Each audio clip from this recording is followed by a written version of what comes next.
তিব্বতের নির্বাসিত সরকারের প্রধানমন্ত্রী পেম্বা শেরিং আজ বুধবার সল্টলেকের এজেন্সিতে সাংবাদিকদের মুখোমুখি হয়ে বলেন, ভারত এবং চায়নার মাঝে ন্যাচারাল বাউন্ডারি তিব্বত ছিল, যা দখল করে নিয়েছে চীন।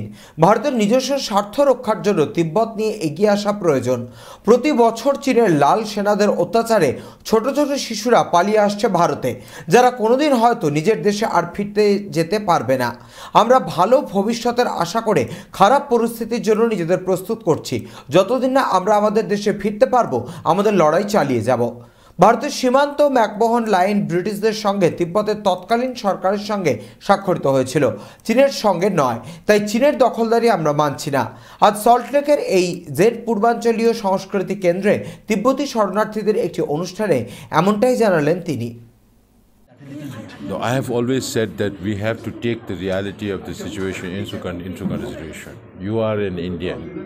Indian government has been very supportive of us.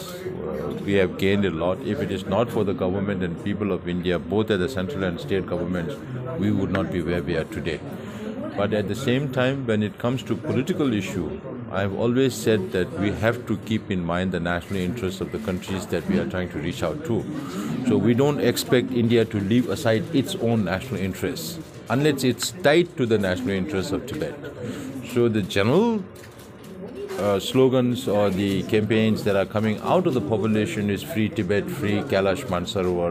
That's coming out of many BJP supporters also. But at the government level, we all know that when you are in the government, you always have some constraints by other things. But of course, since 2010, the Indian government has not reiterated the statement that Tibet is part of PRC. And as recent as the developments post Nancy Pelosi's visit to Speaker Pelosi's visit to Taiwan, when Chinese government asked each of its embassies to seek reconfirmation of one China policy, even at that time Indian government said that we will not reiterate whatever we have stated before. So if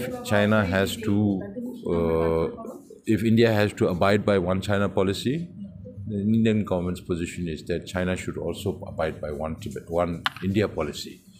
So that is where it's stuck. So when I think Indian government feels that the interests of the Tibetans and the interests of the Tibetans are tied together and there is no way to extricate itself from each other, because there are so many developments, there should be a concern to the Indian government. Salt Lake থেকে পঙ্কজ কুমার বিশ্বাসের report, channel 24/7।